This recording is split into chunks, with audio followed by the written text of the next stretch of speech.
Hello and welcome to Coffee with the Librarians, week of April 8th and the day of the eclipse. So how exciting is that? This message has been a couple of days filtering in. So I finally feel really ready to bring it to you. Let me just connect in. Okay.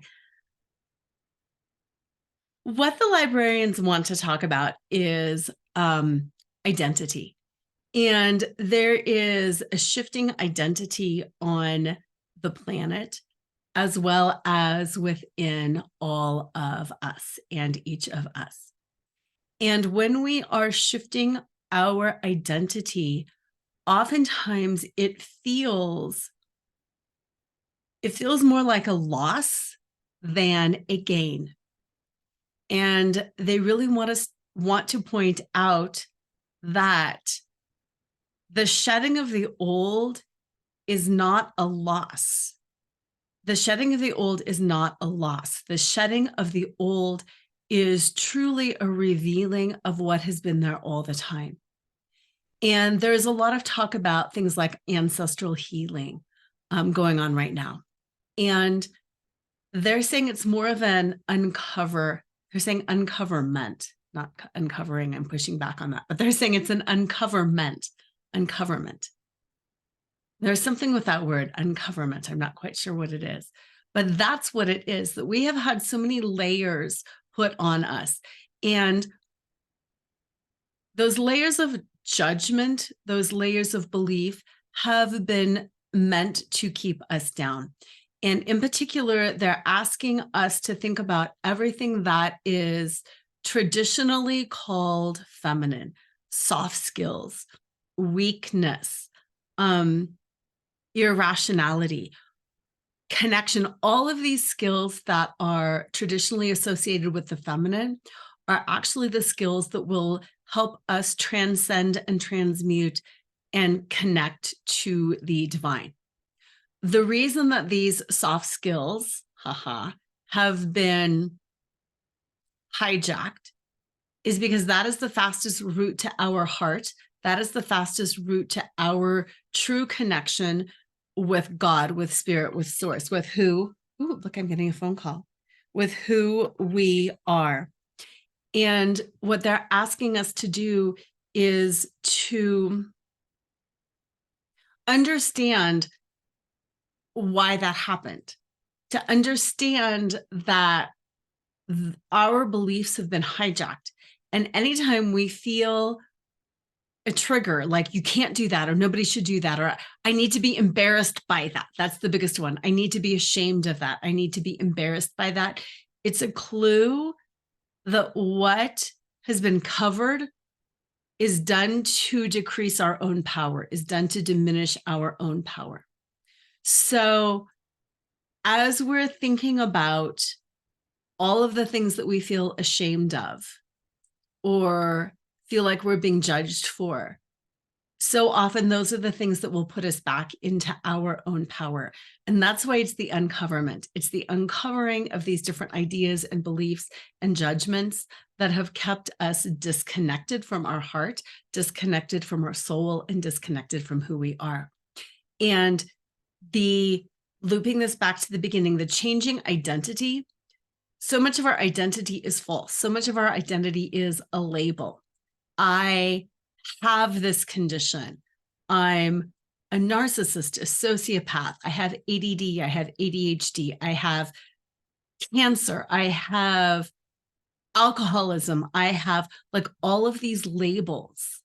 I am a wife, a mom, what all of these labels are false identities because it's a role that we play and it's a part of who we are, but it covers that up, that we should always be leading with, I am spirit, I am source, I am energy, I am electric, I am frequency, I am vibration, I am all of those things.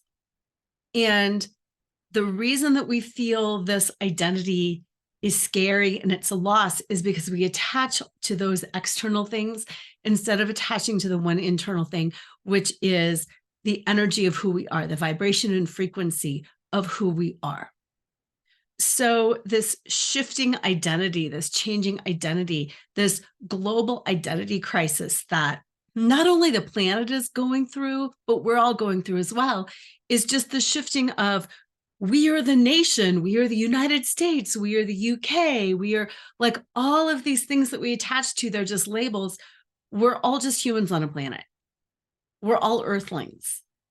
And it's about getting back to some of those basic things. Instead of labeling to separate, you're not Republican, Democrat, psychopath, sociopath. You're not any of those things, race, gender, creed. You are energy. You are a soul.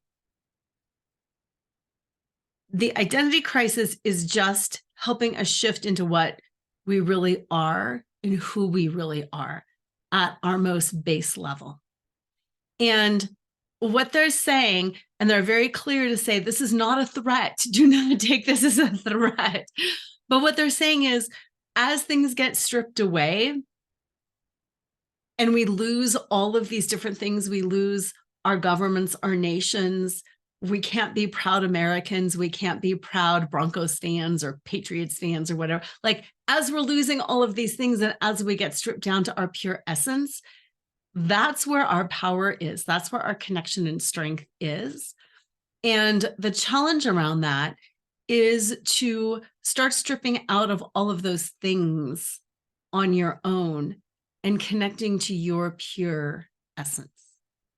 And let that peace fill you from there. Because when you're there, when you know that that is your base, when that is your root, when that is your center, when that is your grounding, governments can fall, countries can go, you can change religions, you can change political parties, you can change relationships, you can age.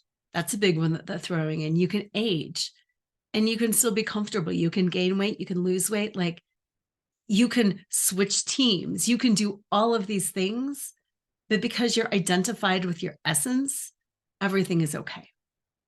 So that's the big takeaway summary, is to identify with your essence instead of all of those labels that create identity. Something really powerful around the eclipse around that, if you think about, the sun and the moon and that shadow and that covering, and coming back to that essence, like, here we are on our journey and things are covering and it's a temporary covering. You are who you are, even when you're covered. The sun is still the sun and it is still shining, even when it's covered. And that's the point of that identity. Even when you've lost touch and you're like all rooted into all of these things about, I am this and I believe that, you're still just the sun. You're still just the essence, and this too shall pass. And that's another little funny play that they want to say, like the eclipse, this too shall pass. So have a great week. Enjoy the eclipse. Be sure to set an intention and let me know if you need anything.